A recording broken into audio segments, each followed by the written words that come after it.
on the better looking of two old farts. Look at his hair. Look, I mean, just look at all that. Just what a good looking guy.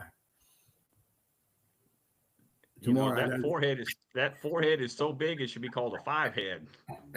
Now, like, see, stick it outside. Your mom's already been negative. Yeah, you know your hairline used to be about right here, and now Back here, and when I look in the it, mirror, I start seeing the head up there. and my hairline used to be about here, and now it's up here. And I mean, look at all that back there. You used to have hair all up in there. Then I'm gonna have to go get a haircut tomorrow. The next day or whenever, the next couple of days. Well, as you can see, I'm growing mine out. I'm trying to get it longer on the sides, and then I'm gonna get it to where it's just a little bit longer. Just trying something different, and also um, because it's November, no shave November, I got rid of the goatee. I mean but I left this little soul patch, but so I didn't shave. So I'm growing out my beard for no shave November. Are you going to donate to some charity organization, or are you just doing it for the hell of it? It's for men's health. Yeah. What they want my whiskers? What are they going to do with my whiskers? No, KSAT 12, they have a big thing where they grow all the men, and they Mm-hmm. have a contest who can have the best looking beard and all that kind of stuff. They all go to different barbers and get it shaped, all that kind of stuff. And whoever earns the most money, get the most money. There's donations, people call in and stuff like that. Then they donate all the money to cancer. Yeah, that's why you grow out your hair, is to bring Yeah, awareness to those who've lost their hair yeah, for cancer. and so So it's that's pretty why I'm interesting. growing it. I always watch that on KSAT on Channel 12 and see how they're going and see who wins and stuff like that. So yeah, that's why I'm growing it out. So as we were discussing before we got started, we don't always wing it, people. Sometimes we do, and sometimes we have like little topics we're going to talk about today. So today our topic is going to be, since we're both retired military, uh, like homesickness and being away from home for the holidays, for the first time. So for me, it was 38 years ago that I had just got to Germany for the first time. I think I left right around Halloween, got to Germany right around November 1st. So, boom, right into the holidays. Now, granted, I had already been in basic training and what we call AIT in the Army since March through midway through October. I had already gotten over that initial hump of, homesickness, if you will. But then you get to Germany and it's like, cool, I got all these friends, I got my own room, I can buy all this beer, put it in my refrigerator, I can do all these cool things. And then all of a sudden, here's Thanksgiving, here's Christmas. And then, you start to get homesick. And then being in Germany, you might as well have been on another planet. I couldn't go and visit you even if I wanted to. I didn't have enough money. So, I just wanted to, talk to you because your situation was very similar when you joined the Air Force. Yeah, and the more I think about it than what we were talking about ago, I actually, in 62, I was not home for Christmas. I got to Nebraska during the week of Christmas, like the 22nd, something like that. Because I remember now, I can't remember the guy's name. He was from Alabama too. He was an Airman First, three striper. And we both got there at the same time. So we had to sign in, but they'd already, they kind of shut down for the holidays and the admin and stuff like that. So we had all the way Christmas and New Year's to kill time, do whatever we want to do with it, stuff like that. So for me, it wasn't as bad because I had somebody that was from Alabama. That, and he was from the country too. He was a country boy like me. But you're right, being away from home that first time is really a big deal. Of course, add about 3 feet of snow to it. I'd have frozen to death. But the positive thing, the one good thing out of it, you know who the very first entertainer star I ever saw? Mel Tillis. Nope. Jerry Lee Lewis. January 1st, 1963, at the Sheraton Fontanelle Hotel, Omaha, Nebraska. I don't know why, but he and I, we got a hotel room down there that weekend. Of course, we didn't have a whole lot of money. Mostly, he spent most money, I think, probably. But got a chance to see him there, so that wasn't as as bad. But but being away from home those first couple of times really are tough. Uh, Makes you appreciate what you have. Yeah. Absolutely. Yeah. It's like I said, I mean, I wasn't like homesick crying. You fly over with people that you were in training with, and then you get to Germany, and then it's like the whole group gets split apart. They call these two, three, four names and get on a bus, you're going over here, and you Right. three, you're getting on a bus and you're going over there. And that was happening to a whole bunch of us, but there was a group of about eight, nine, 10 of us at most, and nobody was calling our names. And I guess I had the courage to go up and ask one of the sergeants. I said, "Hey, everybody, you all keep calling names, and we see a sign for 21st Replacement Detachment, but our orders say 5th Signal Command." He's like, "What? Come here." And we walk back to his little desk here, and he grabs my orders, and he looks at them, and he said, "Who else has got these kind of orders?" And I pointed over to my friends, and then they came over, and he gets on the phone. He starts calling some this and that. And next thing you know, man, we're on a bus going halfway across Germany. You got in the wrong place at the wrong time, right? Yeah. So get this. So I flew to Germany in my Class A's because one, I didn't want to get them all wrinkly and whatnot, stuffing them into my duffel bag. And two, being proud soldier, just getting out of training, got to look good. Yeah. And I get to Nuremberg, where my company headquarters was, get off the bus, and then I realize I grabbed the wrong duffel bag. My duffel bag went up the road about 60 miles, and I had somebody else's duffel bag. So it was maybe 2 days before we got to swap duffel bags. So I was walking around in my dress uniform. I think I went to the BX or the PX rather in the Army. It's a PX post Yeah. exchange. I think I bought a pair of jeans and a T-shirt and and obviously some tennis shoes or whatever. Because or did I have? No, I had one duffel bag that was mine. I had two duffel bags. I only had half my duffel bag, one half, and then the other half went away. So I did have clothes, but yeah, not a very auspicious start, as you can tell. Well, do you remember your Being a first soldier Christmas tree? in my life, my first Christmas Uh-huh. tree, Hmm. I don't remember. Obviously, I remember mine. It was a pine tree. You, your mom still raised me about that, and because we didn't have many Christmas tree. I mean, we had stuff, but we didn't normally put up a Christmas tree and stuff like that. But I remember one year, I guess it must have been about 15, something like that. We cut a pine tree down, put it in, and put some balls on it, and decorate just a little bit. And then having electric lights or any of that kind of stuff. But we just, that's just the way it was. As Charlie Pride says in his song, that's the way it was in 1951. I believe it. Yeah. But you think about those things, and your mom and I were talking about it the other day. We didn't have a pot to pee in. You know, we didn't. When we got married, I think my base salary was like $92, something like that. Of course, when you get married, I made another stripe, so I got a little bit more money. Then when you get married, you get that housing allowance and stuff like that. But we always found a way. We always made sure we got the things we wanted to get, and you and your sister didn't always get what you wanted to get, but we tried to make sure you got most of the stuff you wanted to get. But that's just where it was, you know. Oh, I believe you. Especially So especially at go ahead. Christmas time, you know.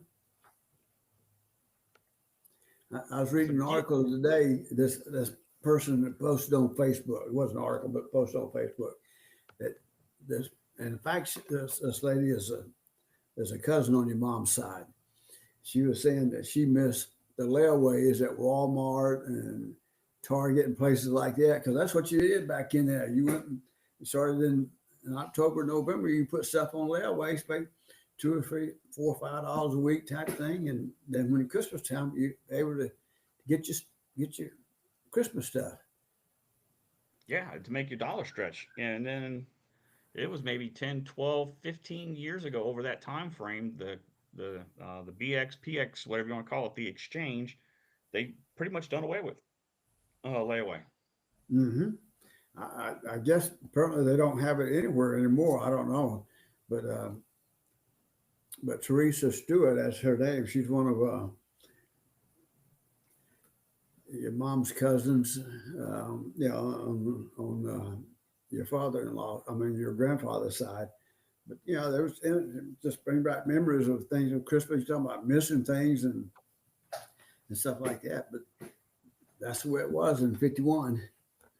So let me tell you, back in 1986, I don't know if it was like this in your era, but when you come in, I came in as an EIOU one, not even a stripe. So E1 under 4 months doesn't get the full pay. It's about 10, 15% difference. And Mm-hmm. I guess it's basically you're paying for your uniforms that you get issued to you.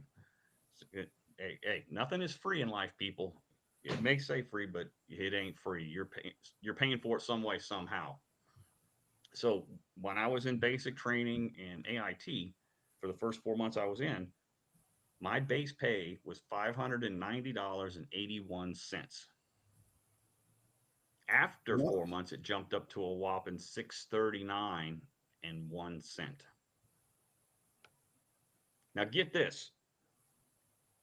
Out of that 590 and 639, before taxes, I had to pay $100 off the top each month for 1 year for me to get my GI Bill money for that I would later use for college down the road. So that's almost 20% of my pay every month gone. Yep. It's so for those people who say, you have it easy in the military, you get all these things free. No, it ain't free. You do pay for it in your time and your lack of pay, as well as, the hardships that you have to go through. Yep.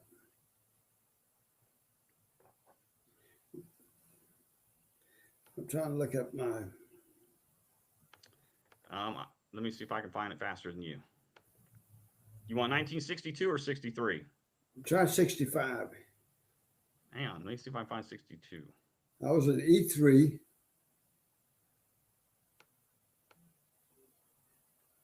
$117.90. Nope, they can't. I can't find it. My base pay for under two as an E3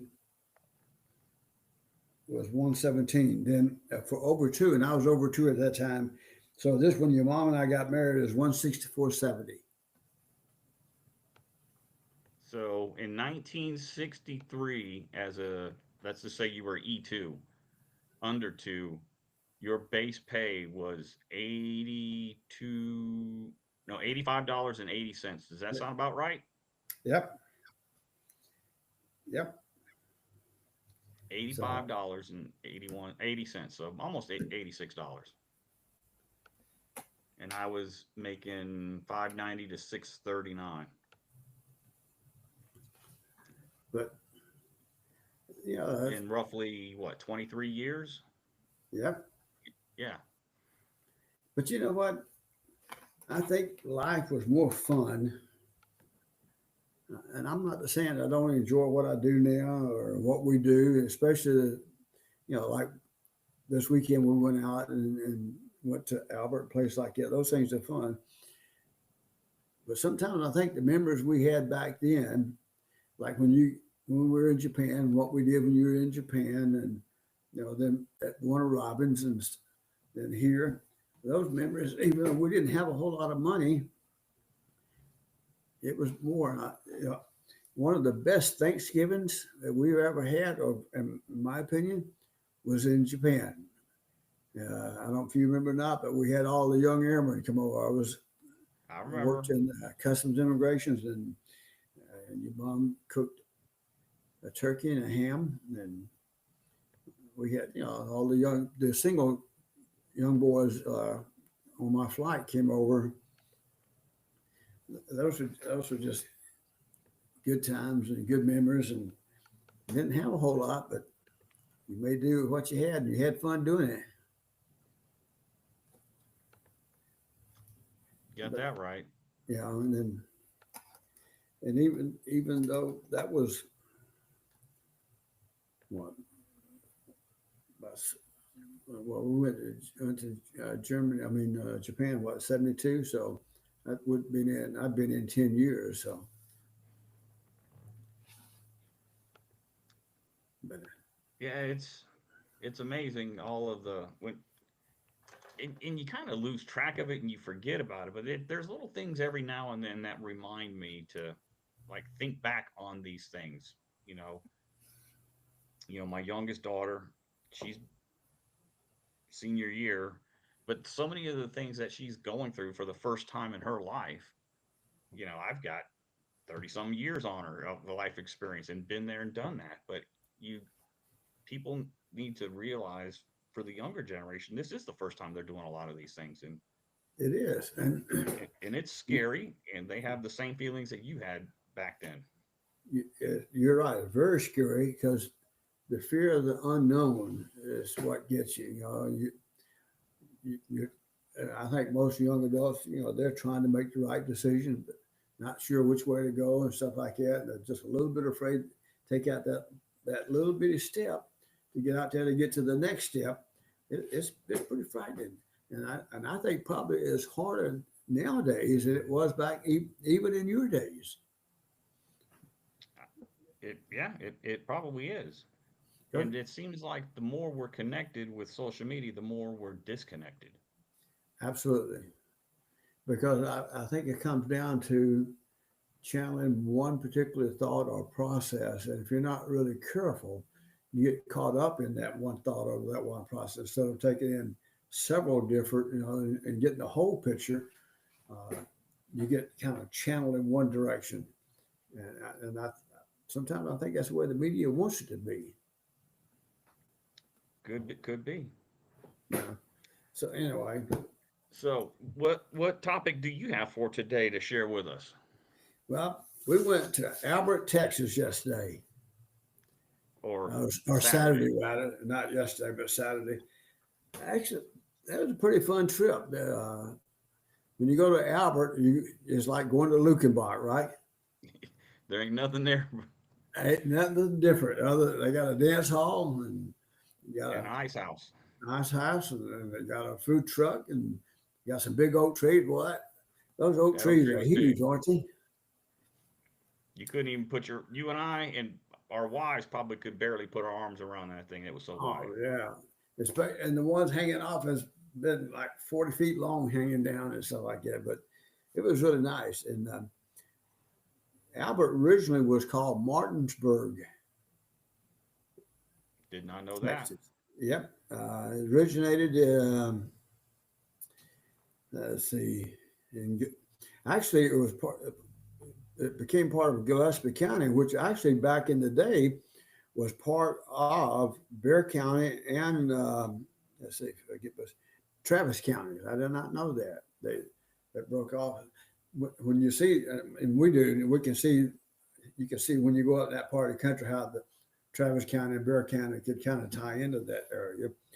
But December 15th, 1847, petition was submitted to Gillespie County. And in 48, it became formed from Gillespie from Bear and Travis counties to their own little town and stuff like that. The first settlers moved down there about 1877. Okay. In 1982, Martinsburg got a new post office and a new name. It was named after Albert Lukenbacher. His wife bought the built the post office. She named it after him because they moved from Lukenbach to Albert. That's pretty good, huh? Then the school was established in 1891. And in 1897, Postmaster Otto Schumann opened the town's first store. In 1900, a new school building was erected. And the 36th President of the United States, Lyndon Baines Johnson, was briefly enrolled. I think in that one sign, he was, what, 1 year there? It said he was attended there for 1 year.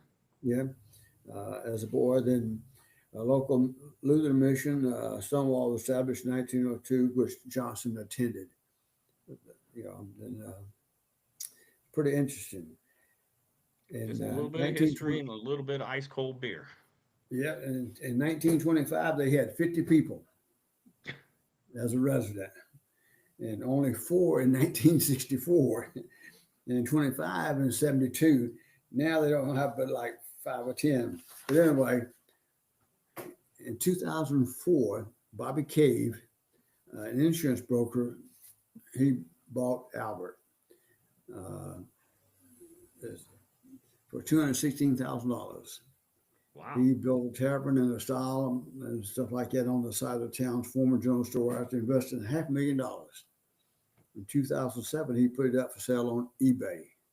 I never heard of a town being sold on eBay, right? With a reserve price of $2.5 million. And then 2009, the town was carved up and sold again. This time with an asking price of $883,000.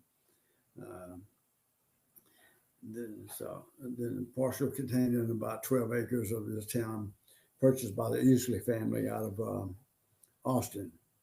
And then he redid the dance hall and all that kind of stuff. So pretty interesting when you go back and read about the history and stuff. But yeah, and we were just driving out there to have some beer and hang out. Yeah, I like history, and you do too, and so does your sister. When you start looking at a lot of history in that up that area, a lot of German towns and folks and stuff like that. It was fun, and that wedding was pretty nice too. I didn't know it was going to have that. Yeah, the wedding party just showed up right there under the oak tree, and they did their vows. Now, I'm going to tell you something funny. You got to be careful what you ask, right? When we were over there, this one lady came by. She spoke to me. I said, "Is that your daughter's wedding?" She said, "No, it's my sister." I said, "Oh no," to myself. Yeah, I didn't mean I thought she was that old, but. So next time, just say, "Is that your sister?" And if it's the mother or the daughter, then it's. That's the second time I made a mistake like that. One time when we were at Maxwell in Montgomery, Billy and Ed, I can't remember the last name, but anyway, they were good friends of ours. Well, when he first came down, he was on a flight with us, Maynard, and stuff like that. And the first time we met, he was telling me that he told me his wife was pregnant. So I said, okay. So I told Ronna, then, when we meet him, that she was pregnant. I forgot how far along and stuff like that. So when we met him, said, "When's your baby due?" Guess what? She wasn't pregnant. She wasn't pregnant. Your buddy set you up for failure, didn't he? So you'd think after, let's see, that was in 72, 76, 75, somewhere around there. So you think I would learn not to ask that type of question again, but I fell in that trap again. So nah, we don't learn nothing. That's funny, but it's probably not funny, and I don't think she thought anything about it, because after the conversation, she just walked off. Said, "No, that's my sister," and stuff like that. But so where'd we go after we left? We went to was it Milam and Green, and two ladies on there. Heather Green is a master blender, CEO, and founder of that. Okay. Uh, Before joining the company, she honed her whiskey blending skills while evaluating Scotch whiskey for the Scotch Malt Whiskey Society in Scotland. Uh, Okay. and before around, and she worked at numerous distilleries around the world before coming, bringing the title to Milam Green in 2018. So it's only about 6 years old. And I Hmm. think we were talking about that. You were talking about history's got to be whiskey. Got to be so old before you can distill it, or you got an older company or something. Well, I was talking about bottled and bond in Yeah. particular. I don't think there is a particular age statement. I know for bottled and bond, I think it has to be either 2 or 4 years, but I don't think there's an age requirement for bourbon as a whole. Okay. But Marlene Holmes, she's a 30-year Kentucky whiskey veteran who worked on some of the biggest American whiskey brands on the shelves and stuff like that. And Heather was named the Master Blender, 2023 Master Blender of the Year. She had 20 plus years working in whiskey. Then her partner, uh, a year later, was named the Rising Star Spirits Company of the Year and stuff like that. So, pretty interesting on the history and stuff like that.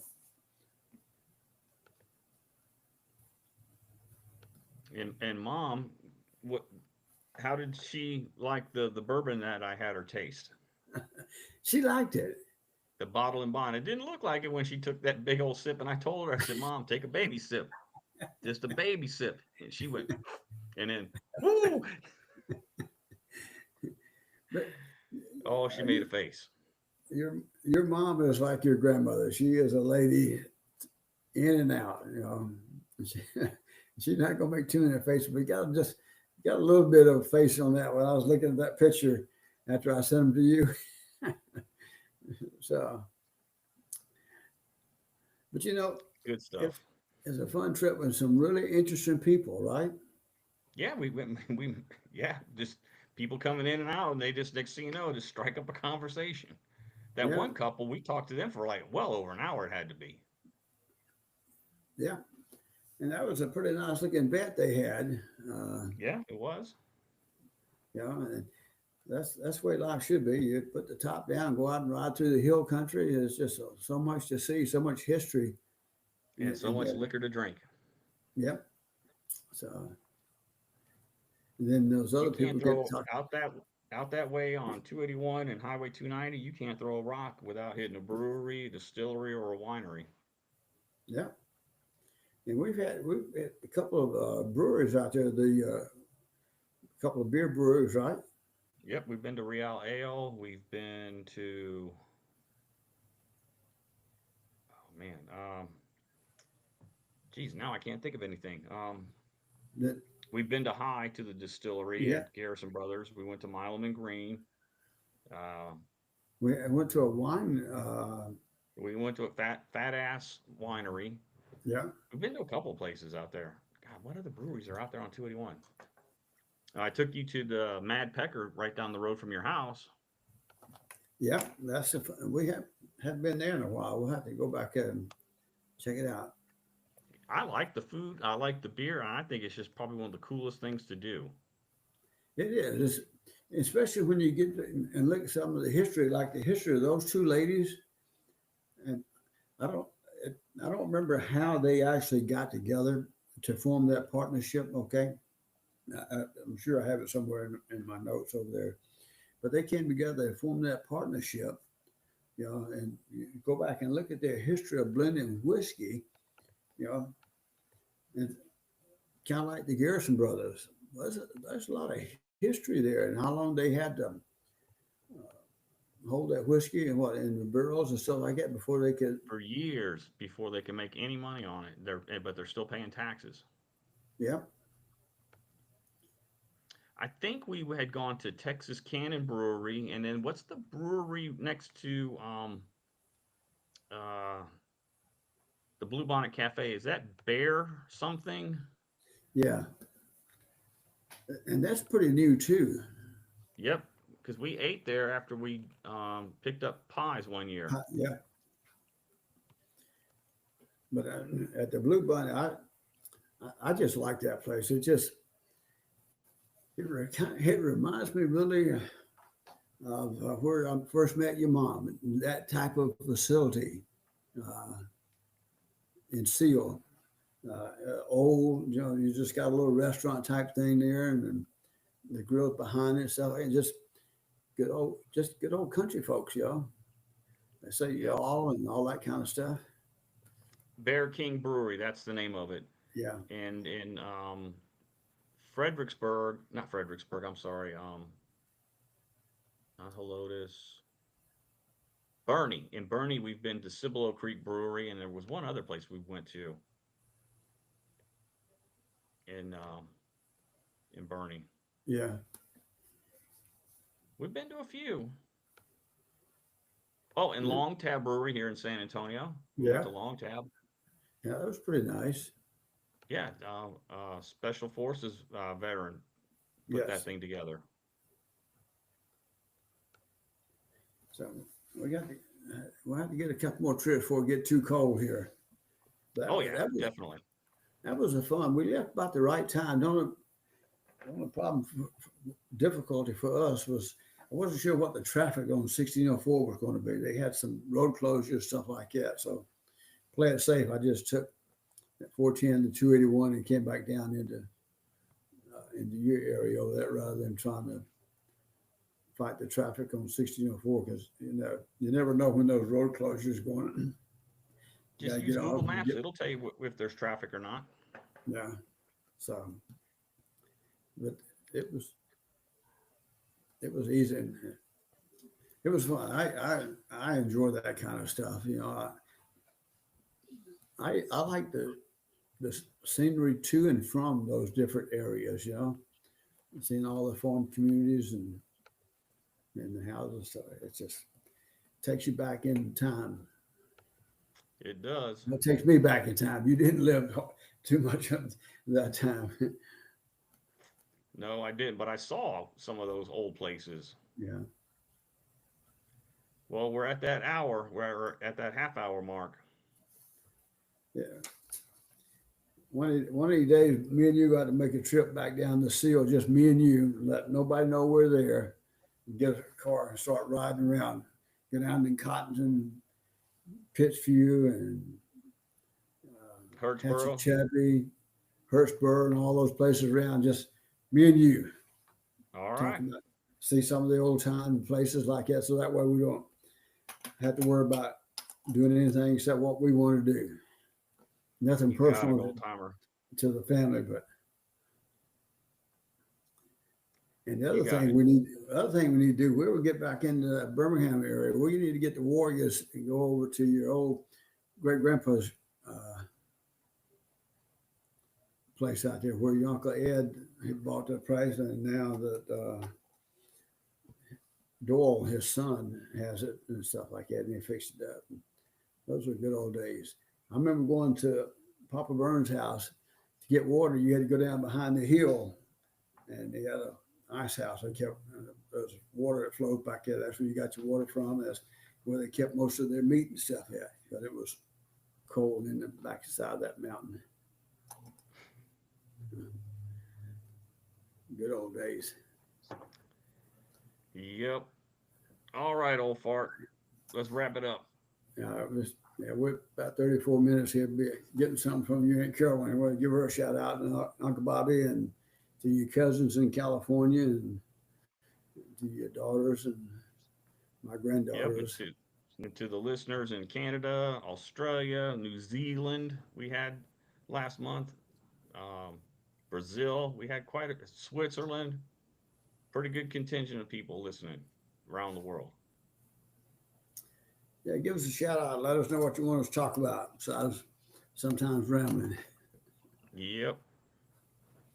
All right. Well, get that homework done so you don't get behind again. You got it. All right. All right. Bye, everybody. Y'all take care. Love you guys. All right. See Love ya. you, Dad. All right. Bye. Buddy, y'all take care. Love you guys.